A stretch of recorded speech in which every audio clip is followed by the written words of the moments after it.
Hey guys, Alex here from linemark.com. This is week 2. Welcome to linemark.com.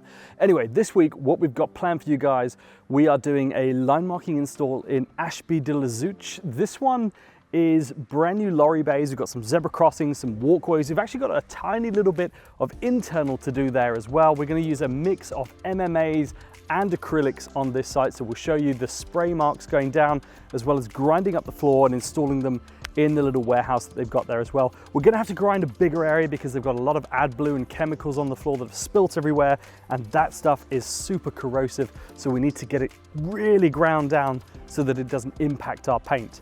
Then we're gonna head over to the park home. If you remember from last week, I mentioned that this one had been rained off now 2 or 3 times, so this is gonna be our 3rd attempt at attending. We've never actually been able to get there and put anything down, but this week we have got to put in all the parking spaces for the residents, all the numbers and the letters. We've got directional arrows, we've got giveaway signs, we've got lines that go all the way around the park homes, we've got the speed bump signage and little lines and bits and pieces to go across there and the triangles. So we're going to put those in as well.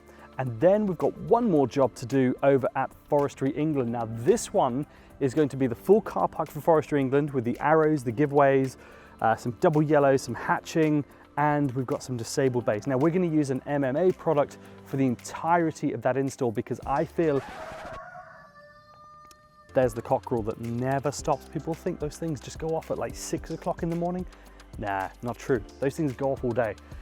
Anyway, over to Forestry England. We're going to be chucking in the lines for them as well, all of it in an MMA. And then to finish up the week, I'm going to be answering some of the questions that I get through YouTube. So for this one, this week was a question from John. John wants to know whether or not we would recommend priming when we're installing on concrete. If so, why would we? Why wouldn't we? Which products would we recommend? There he goes again. Anyway, let's get started with the week. We've got like 1,000 kilos of paint to offload and get installed this week, so no time like the present. This is linemark.com, week 2. Let's jump to it. It's Monday morning, and we have fresh paint delivery from Lineway UK. Let's get these offloaded. So you've had a fair bit of stock come in recently from Ash. It's that time of year where it's everything outdoors just takes off. Awesome job. We've also got a load of the Epicoat line marker in stock. This is our 2-part epoxy that we use for warehouse lining. We've got a fast cure version at the back. So this stuff takes around 18 to 24 hours per coat, 2 coats every single time. This stuff is a Velivene product called Velimark. This is hand applied as well, but this takes around 2 hours to cure, much thicker, so we only do a single coat of these ones. We have an awful lot of sealer as well. These are sealers that we use from Gavico. Now we use this sealer with a lot of other acrylics when we're installing, or solvent systems, you know, whatever it is we're putting down. They work really, really nicely. We use it as a primer and a sealer. And then the rest of it you see here, this is Robogrip, which is an MMA, a 2-part product. So what we do is we mix in a sachet here. This gets mixed inside the tin, and that sets in around 15 to 20 minutes, absolute best. It's usually off a bit quicker than that. That goes into a hand mold, and we apply that one with a hand mold. Whereas the rest of the stuff that you see along here, this is very similar, but this is actually an epoxy line, which is just an epoxy paint, if you like. Now this is airless, sprayable as well. And then the ones over here, these are a sprayable MMA from Velivene as well. Then we've got the hand applicable MMAs. These ones that we've got here, I think are actually, what have we got? We've got a bit of yellow, we've actually got purples, we've got all sorts here because this will do the sort of rainbow pads, etc., that we might fit in as well. So there's a few different products to go down there. And we've actually cut back on what we're holding in stock simply because we're able to get things much quicker than we used to. When we were importing from Velivene, it was usually 2 or 3 week lead time to get stuff in, sometimes longer. Whereas now that we've changed suppliers, we're actually getting stuff in very, very quickly, which is fantastic. Now I'm going to get changed quickly. We're heading down to London. And what is in here? All tape and bits. We're heading down to London, or at least I am anyway. The guys are doing a job in Worcestershire for Forestry England, so they're heading over there. And let's cut away, see what's going on down in Worcestershire.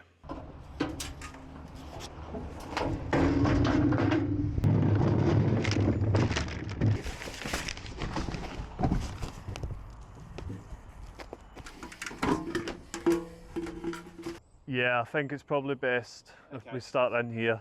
Yeah.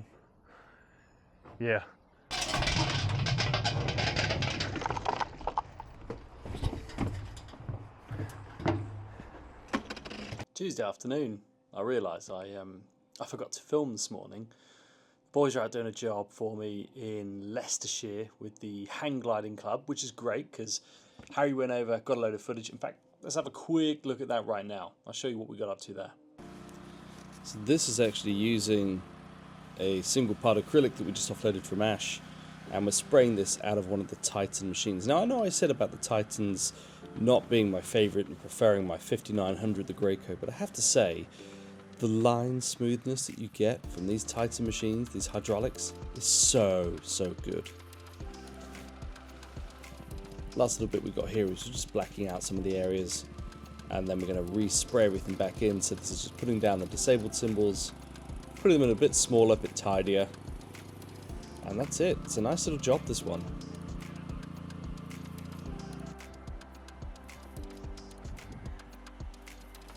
Just got to add all the numbers to the base. We just use a stencil for these. It's so much easier than trying to hand apply everything, getting it a consistent size and everything else each time. We just use a stencil, spray it on. It's perfect every single time this way. And that's about it. I think it's been a long day. It's like 6 p.m. at this point, and I'm just about finished up in the office.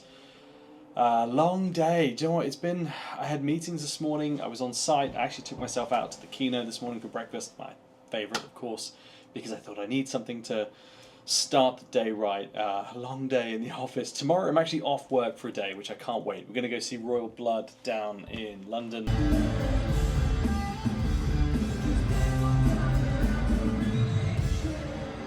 My wife's at work for the day, but I'm going to head down, go to the British Museum and spend a day just doing my thing. Just going to the museum, have a day out, go for lunch. My friend Gina works down there for Disney, so I'm going to try and meet up with her, see if I can buy her lunch, wait for my wife to finish work, and then meet her, watch some Royal Blood. Cannot wait for that one. Anyway, that's pretty much it for today's video. We're just editing the very last bits. This is, let me turn the camera around. This is editing week 1. So Harry and I started putting together the line marking projects for you guys so that we can show you what we're actually up to. This is overseeing Ash. I mean, hopefully at this point you guys have seen that video, but you know, if you haven't seen that video yet for week 1, I'm going to put a link below this one. So if you're on YouTube, then there'll be a link below that'll take you back to week 1. And I'm also going to give you a link to the other videos we've incorporated within this. So one of the things we're doing is we go out and we film the projects we deliver, and we create individual. Sorry, someone banged. We create individual videos for those, and then we embed that within our weekly video as well. So we make one sort of longer, full feature length, as well as the smaller ones that have got the individual videos. So anyway, point being, click below. There is a link for. There was a video from last week from EV Parks in central London. There's another video for one in Oxford we did, and then of course the meeting with Ash. I'll put a whole load of links below. You guys can enjoy that anyway. Let's crack on to Wednesday, where I'm not going to be in, but the guys are going to be installing in Ashby de la Zouch tomorrow. We are doing a place that makes inserts for augers. So much fucking banging. The only time it's been hammering all day. Anyway, let's cut to Ashby de la Zouch, and I will show you guys exactly what we're up to. Fucking hammering. And I will see you guys on Thursday. Nice and positive, of course.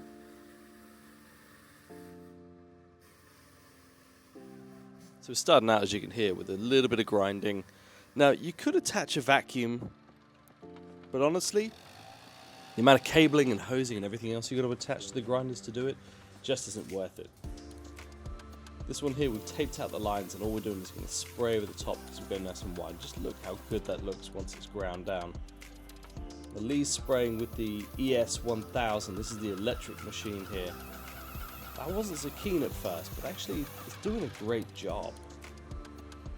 This is the little indoor area that we're doing, so we've had to grind and shot blast the area and literally paint everything back in by hand. We love doing the hand painting, taping it out, putting it all back in. I think it looks amazing that way.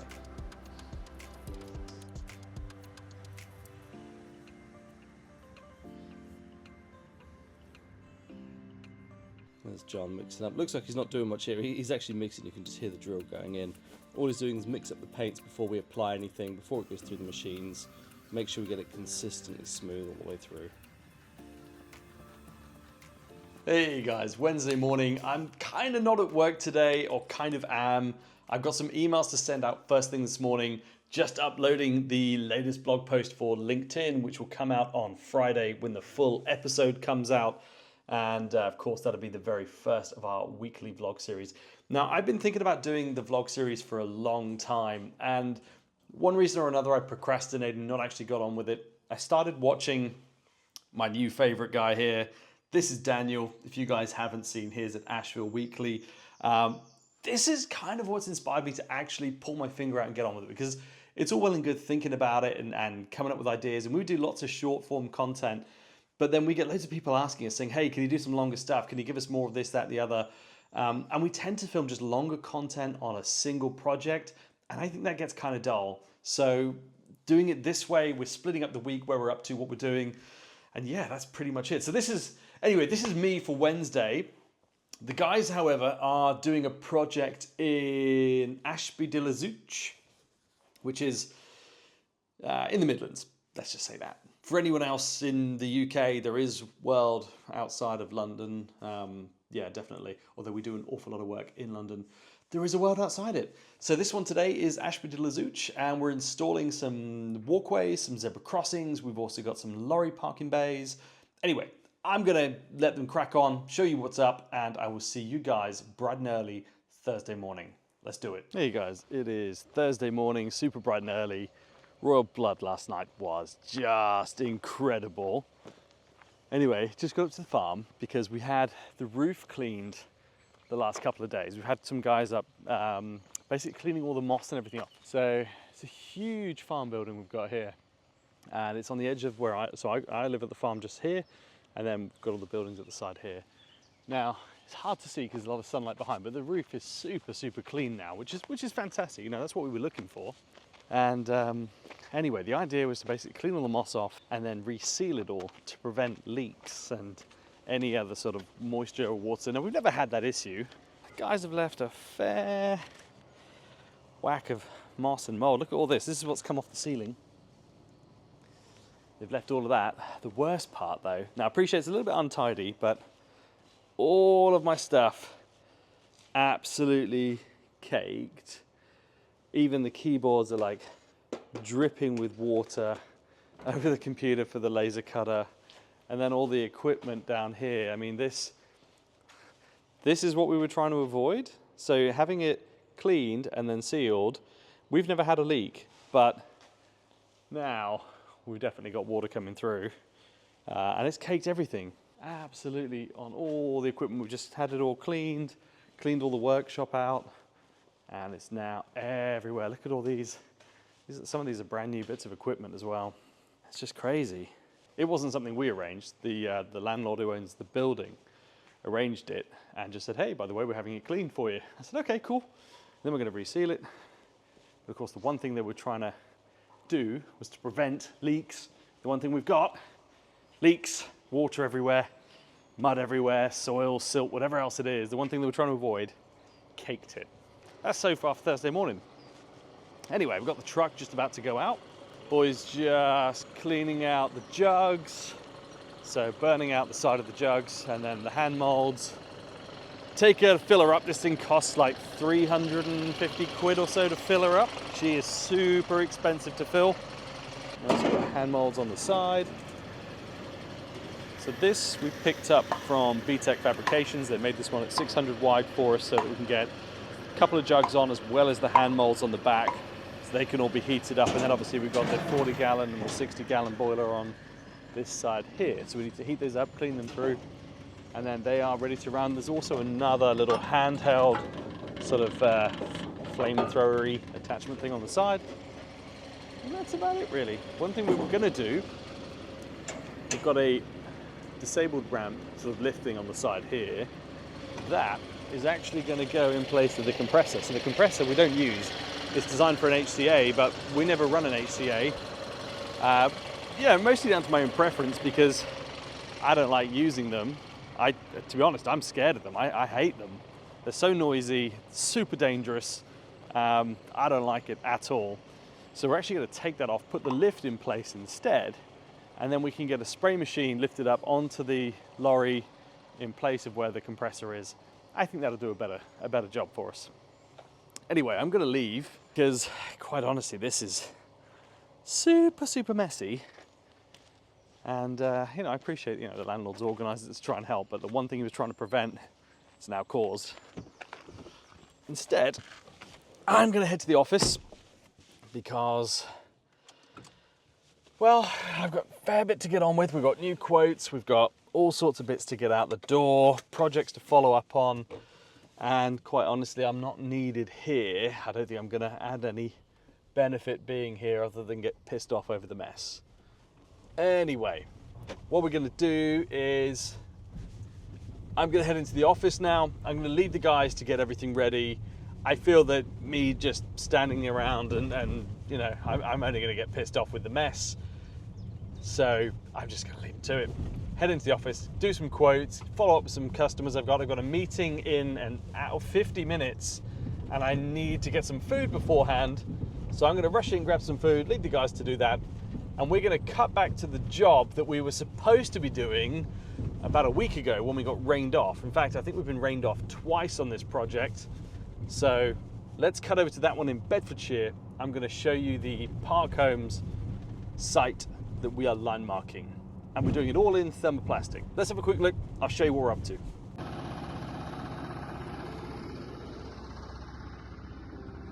Now, thermo, as you guys know, is pretty new to us. We've had a machine for quite a while now. This lorry we've had for the better part of 18 months. We picked up from my friend Richard. We just didn't really get around to using it. So this is the first day on site for John and Lee actually using a thermoplastic system after a half-day training that we did at the yard last week.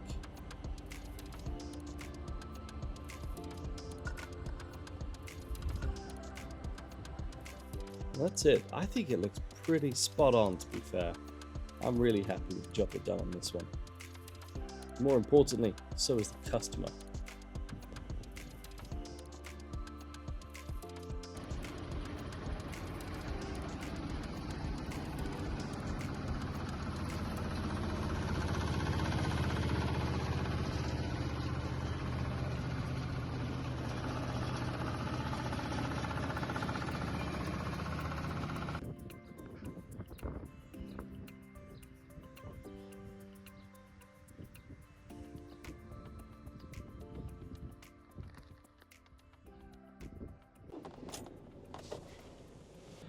Well, it's Thursday evening. I ended up not getting all the footage I wanted to get for you guys today. We were doing a job at a park home that's been cancelled a couple of times now due to the weather. I was in the office, thought the guys will go out, get all the footage we need as well because I want to make sure we've got everything captured. And we got bits, don't get me wrong. You know what, I love driving the pickup. I've got a really nice Volvo XC90, which I love driving, great car. But then I've got this old pickup and I use it around the farm. I've got to say, I actually love driving it for some reason. It's old, it's manual, it's not that comfortable, probably not that safe in a crash, certainly as I'm filming, but I am on the farm, not on the roads. But anyway, I love driving it. As I was saying, I didn't get all the footage I wanted today. I wanted to do a really long sort of 5-10 minute segment of actually doing all the thermoplastic lining we were doing, but instead, you know, we've got little clips and that's fine. You know, I'm glad I've been able to show you guys that part anyway.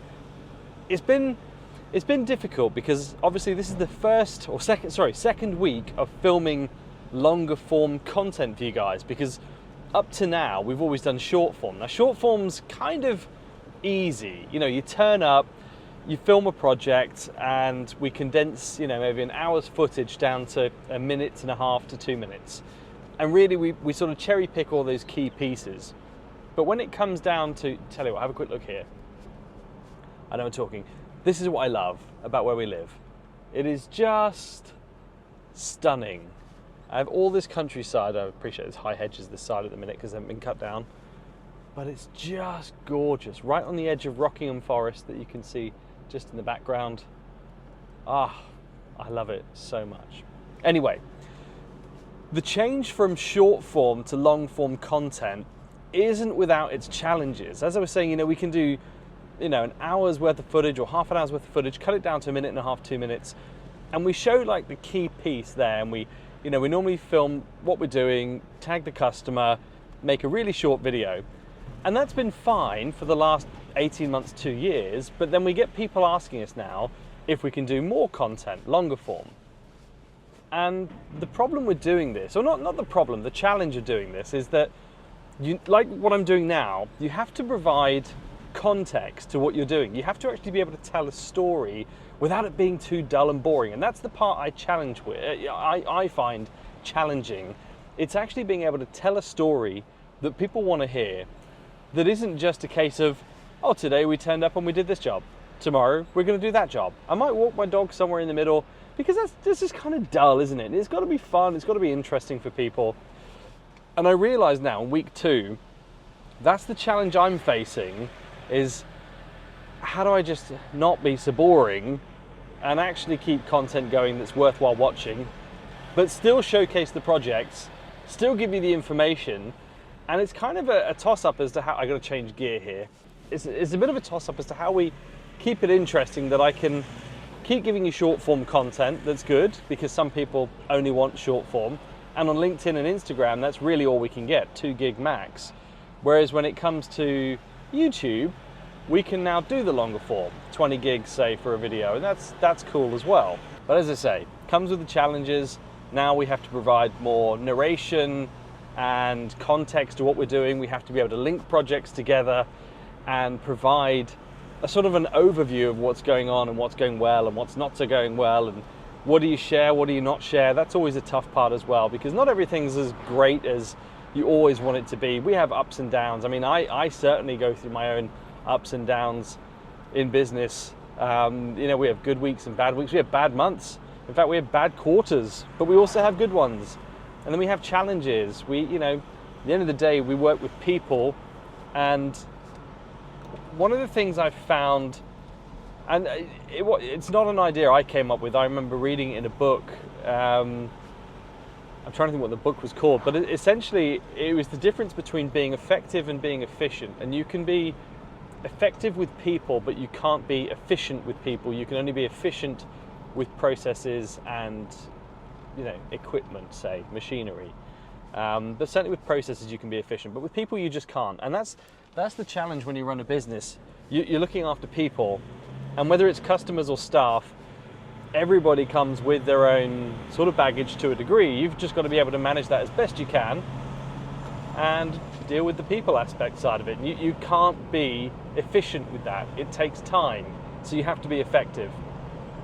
And that's something I've certainly, as I've grown and matured, having kids has helped massively with that, because I know that previously I was less patient and less tolerant of things, and now that I'm a father of a 12-year-old and a nearly 4-year-old, and so having kids at a young age matures you quickly, and it teaches you to be very, very patient. But I was thinking about that because, as I was saying, with the challenges we face, everyone faces challenges, whether their business looks like it's doing amazing on YouTube or LinkedIn. That's not always the case. There's always a backstory to it. There's always more to it. And although we show lots of great projects, it's not without its challenges as well. So anyway, that's my brain dump, I think, for Thursday. Everything I'm sort of thinking through, what's happening in my life, what's happening in my work, what's happening everywhere. And I think football's on tonight. England are playing. I've never really watched football. I went to one football match in my life. Who did I go watch? I think I watched Sonderberg in Denmark.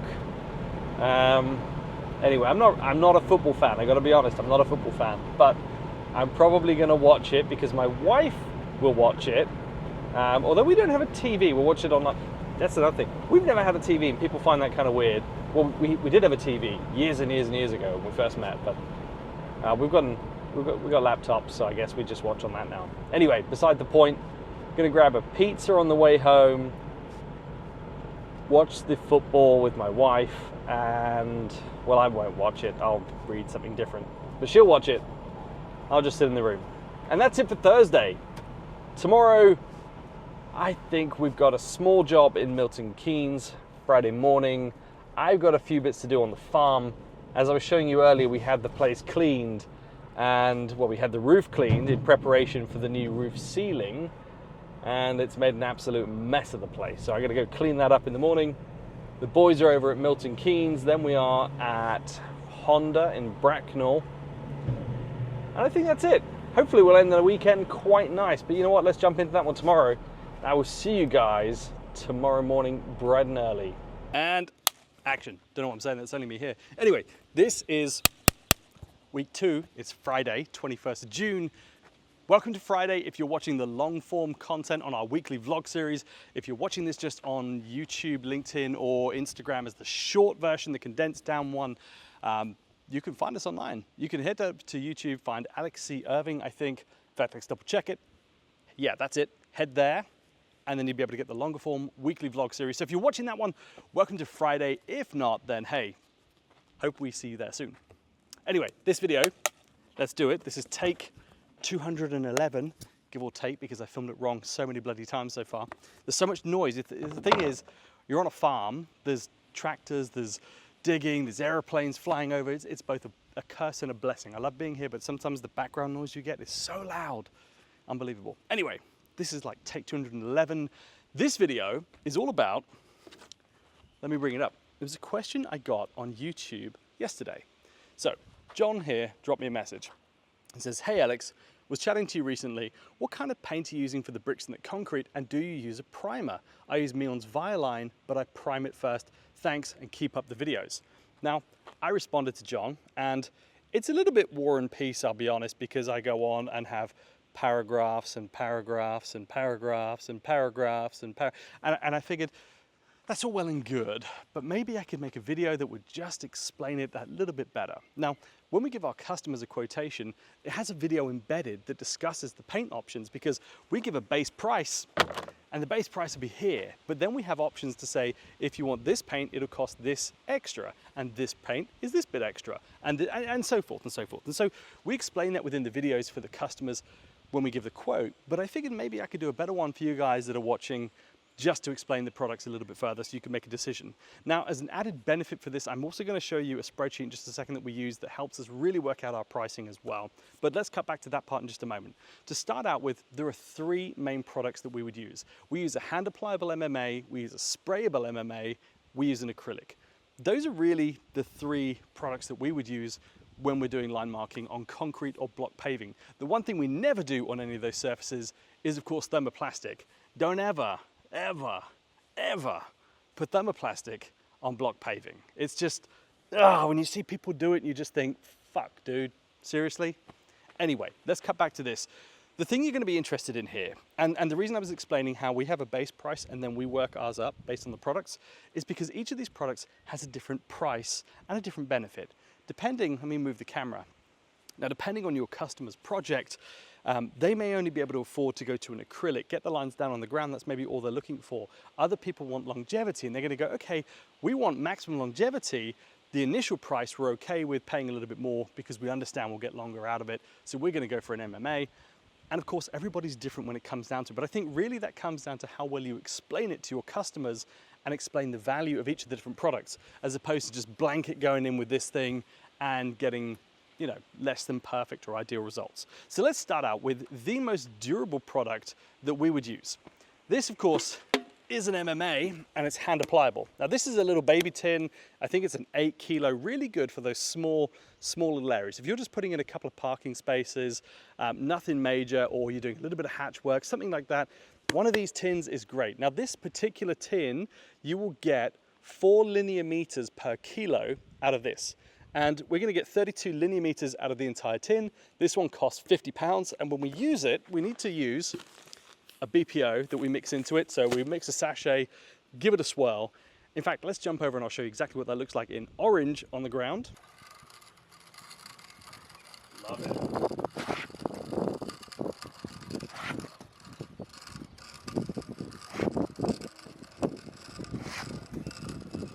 that is probably the most durable product that we would recommend. We give it a 5 out of 5 in terms of durability. Now, I've got exactly the same in a 16 kilo, and I've got exactly the same in a 20 kilo from different manufacturers. Now, we get ours from Gavico, PPG, from Lineway, from Prismo, from Velivine. You know, there's a whole load of suppliers that manufacture this stuff, and they've all got very similar price points. Some of them are a little bit different, but essentially they'll do the same thing. It just depends on where you want to buy it. Now, personally, I shop around. I buy from lots of different suppliers. In fact, I buy from everybody I can because I'm constantly testing and trying new products, because ultimately it's not the initial price I care about. It's the benefit of, you know, how long is it going to last? What's the customer's end result going to look like? How's that going to reflect on my brand? Not just a case of how low can you get the price? Because I can buy cheaper products, but what's the point if I'm going to get a call back and it's going to cost me more in the long run? That's stupid. Anyway, to give you an idea of what it costs, spreadable, sort of hand applicable MMAs like these, they cost us around 85 pence per linear meter. Now, we do have some that are cheaper.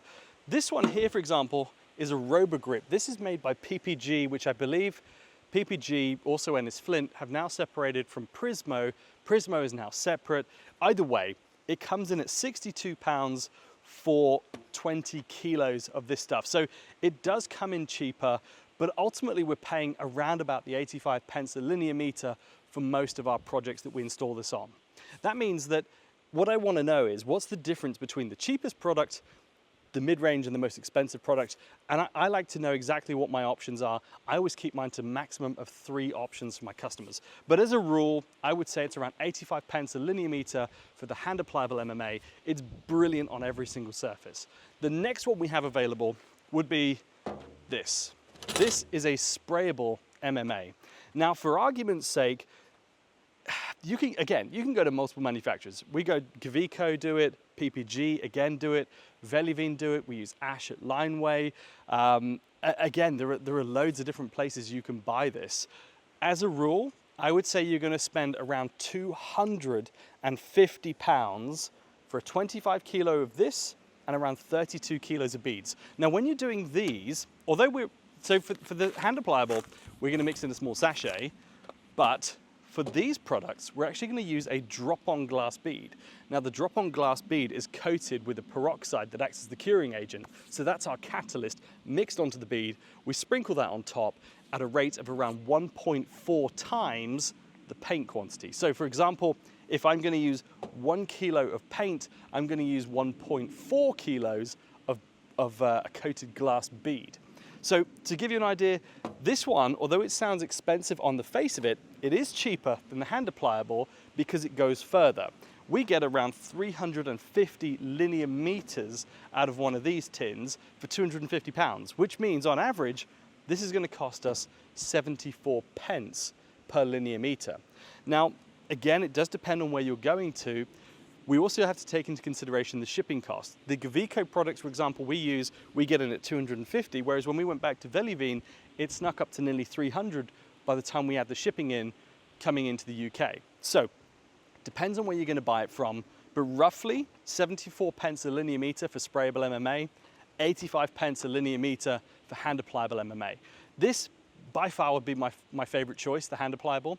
But it's really good for short areas, small pieces. If you're going to be doing long walkways and lots and lots of parking bays, I would switch it back to a sprayable MMA. It's so much easier to put it in an airless machine, spray that in, drop your glass bead on, you'll be done in a fraction of the time, and of course you're going to save around 10 pence a linear meter. So it's definitely worthwhile. The customer's still going to get a fantastic result.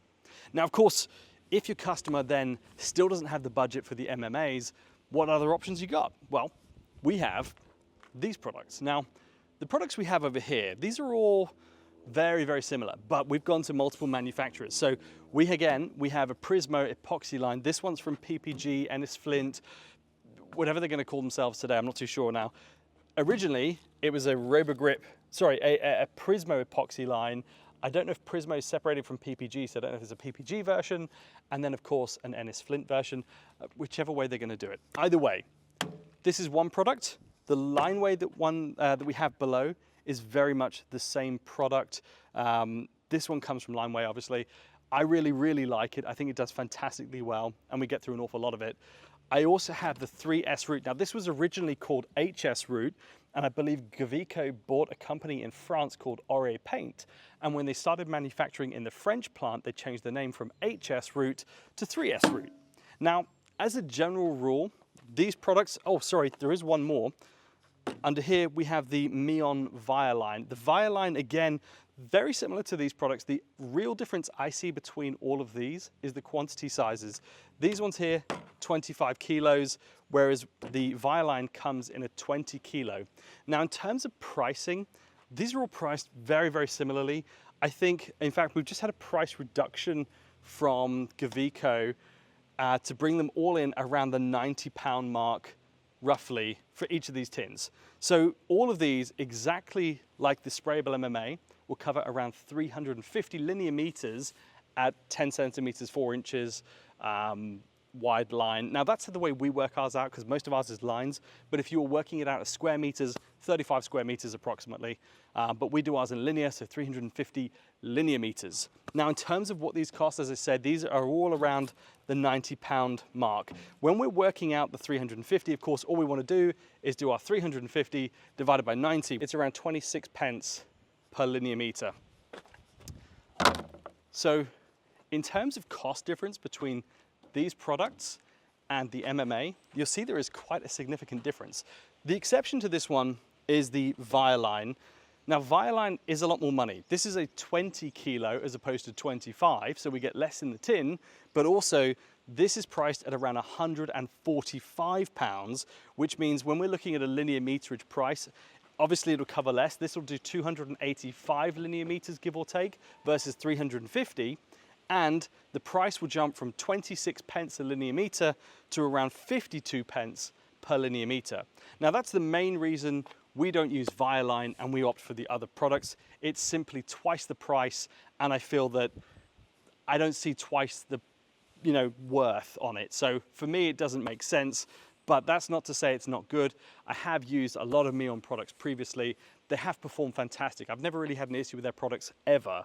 But when it comes down to pricing and understanding your pricing, I like to keep things as uniform as possible as I can on pricing, but try as many different products. And if I see a big difference, then great, that's something I'll introduce. But if I don't, and it's virtually the same, then I'll stick with what I've got. So these ones here, around 26 pence a linear meter. For this one, around 52 pence per linear meter. Now the question that John had really came down to priming. And do we prime, or why don't we prime? And the truth is, we do prime, but it depends. In fact, the primer we use is actually from Meon here. So this is the X250 primer. This one here will cover, it's actually really, really efficient.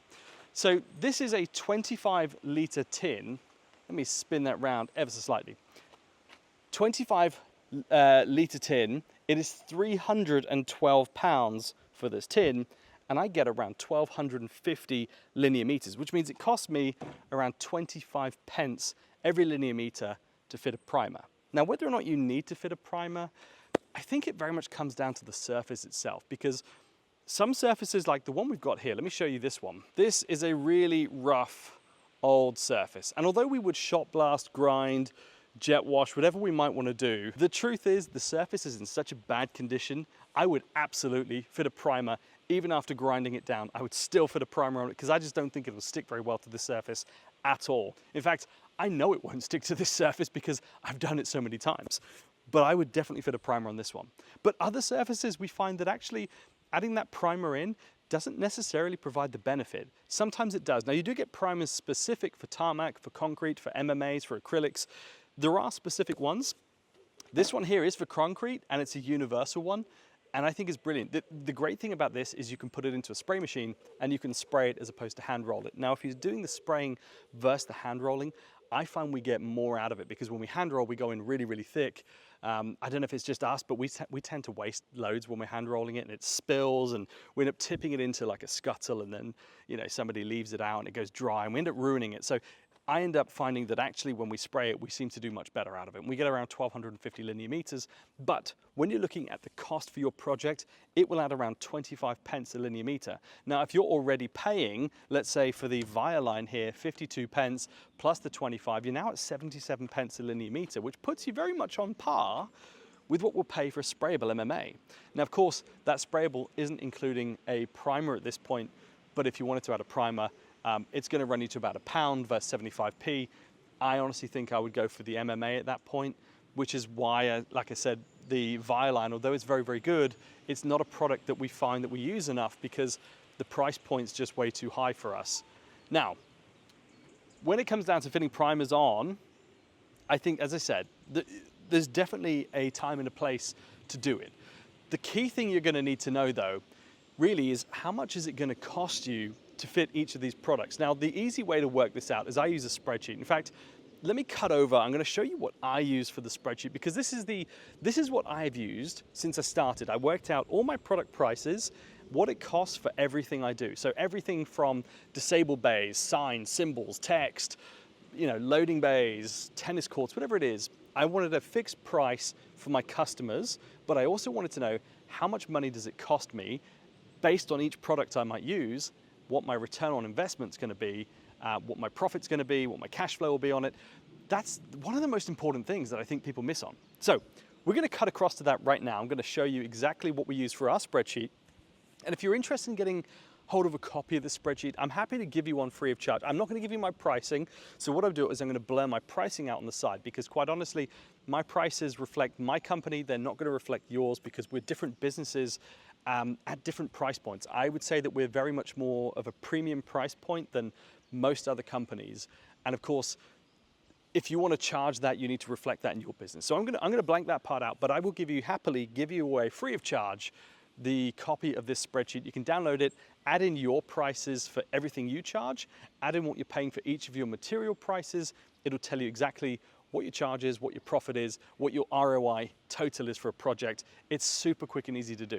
Now, if you guys are interested in getting a download, you can head over to linemarking.expert and click on the webinar link. What I'll do is every time I do the webinar, it's every other Thursday, I'm doing them at the moment, I'll give away free of charge a copy of this at the end of the webinar. So if you're interested, the webinar takes about 10 minutes and it's literally an introduction to how to use this pricing tool, how to get it to work for you, and the different sort of things you might want to consider. At the end of it, I'll give you a copy, take it away from me to you with love. Anyway, let's jump over. I'm going to show you exactly what that tool is. So this is the tool we use when we're trying to work out exactly how much things cost us when we're doing a project. Now, what we do is we can put in the linear meterage price just along here, and we can say how many linear meters we're doing. So, for example, we can go to 100 linear meters, and we can say this is what it costs for each of our products. Now, what we would do on here, we've got the hand applicable MMA, sprayable MMAs, thermoplastics, and solvent sprays. The rest of these are indoor products, but for the sake of outdoor on this one that we're looking at, I know that if I put in 100 meters, this is what it's going to cost me.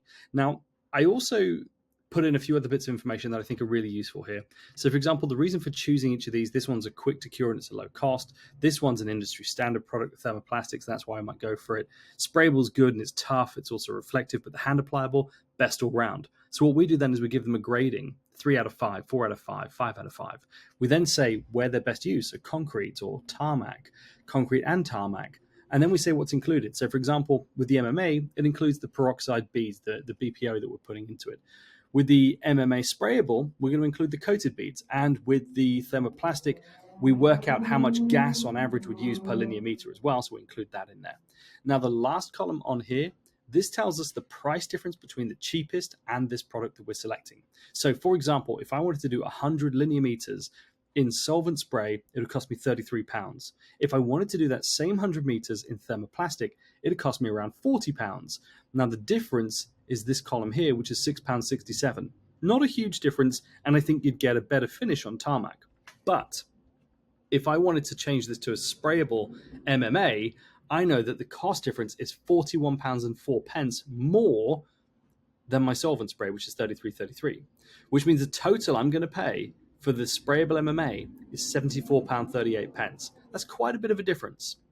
So the next column we've got down here This one here tells us, now I appreciate there are a few columns blanked out. You can't see the price per unit, you can't see the total charge, and you can't see the cost to me. But let me talk you through it anyway. So on these ones here, for example, I've got all the different products that we sell. So they're all listed down here. So preforms, thermoplastics. We've got loading bays for lorries. We've got walkways, walking men, zebra crossings, disabled bays. Doesn't really matter what it is. In this case, I've got a tennis court. Now there's a column hidden here that gives us the square meterage or the linear meterage for all of these items. What I would do with the tennis court is I would say it's X per linear meter. X linear meters that it has installed, but we have a fixed price when we install it. So we know that to sell a tennis court as an overmark, it's this price here, which I appreciate you can't see. Now imagine the school has 5 of them. All we do is we come along to here and we type in 5 that you can see on there. Nice and easy. That gives a total price to our customer. Now that's all well and good, but that doesn't tell us which product we're going to be installing it in. So on the very end column here, what we want to do, if I just select this one, you'll see that the column's now gone blank. There's nothing in there at all. Now what I can do, if I select the product, I can now pick in here which product I'm going to use. So I know if I do it in thermoplastic, this is the price it's going to cost me, and this is what I'm going to charge the customer.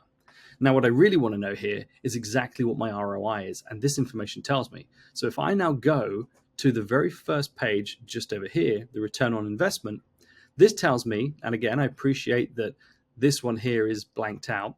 The total project cost is X. The cost to me is this, and the return is this. And this gives me an ROI percentage. Now you can see the ROI percentage, but we've blanked out these prices here because quite honestly, I'm not here to give away all of my pricing for you. But that should give you an idea of exactly what this calculator does. Now, when I give you the calculator, I'm going to reset all of these prices so that you don't have my unit price, but you can set your own, because quite frankly, my price won't work for you anyway. I would say that we're probably more premium than most companies, and our pricing will probably be higher. And so you may want to change your pricing and just go in at whatever set rate you have. So what I'll do is I'll clear this column for you, but I will keep the rest of the columns in so that you can work out exactly what it costs you for all your products. Now, if you're buying products from a different manufacturer, one thing I would say you need to work out, of course, is the price per linear meter. So to do this one here, I put a nice little example in. I paid £297.50 for our MMA in a sprayable 25 kilo. It covers 35 square meters, and that means at a 10 centimeter wide line, I get 350 linear meters. So what I do is I divide my 297.50 by my 350 linear. That gives me 85 pence per meter that I install. Now, of course, you'll need to put your pricing in that you're paying for all of your products, and you'll need to know roughly what the coverage rate for your product is as well. Most manufacturers will tell you exactly how far their products will go, and I would always err on the side of caution and take the minimum sort of area. So for example, if it says 2.5 to 5 square meters, I would call that 2.5 square meters. I would always rather, assume I'm paying more than assume I'm paying less and then get stung afterwards. That's never a good place to be in. Okay, so hopefully that answers your questions on concrete and block paving. I would use all of these products, on concrete and block paving, and I would suggest that you need to do some preparation. You may need to do some priming as well. If you are doing priming, I would recommend getting a specific one from the same manufacturer as the paint you're putting down. But of course, you can use universal ones like we've got just here. But if you can buy it from the same place, it just makes sense. Anyway, look, that's pretty much it for week 2, Friday. It's been a good week, I gotta say. I think it's been a good week. I managed to keep up with all the filming because I was a little bit concerned that I'd perhaps lapse a little bit. There's a lot going on next week as well. I'm looking forward to getting this one edited, but next week, I don't know, I have this preemptive feeling that next week is gonna be a bit of a challenge for us. We've got a lot going on here, personally and in business. So I'm looking forward to just getting it done and wrapped up. But anyway, that's it for Friday. I hope you guys enjoy it. If you're not already watching this on the full feature length on the weekly episode, find it on YouTube. It's Alex C. Irving, link just there for you. And hey, I hope to see you guys there. Of course, if you get any questions, you can always hit me up on LinkedIn or on YouTube. And anyway, that's it.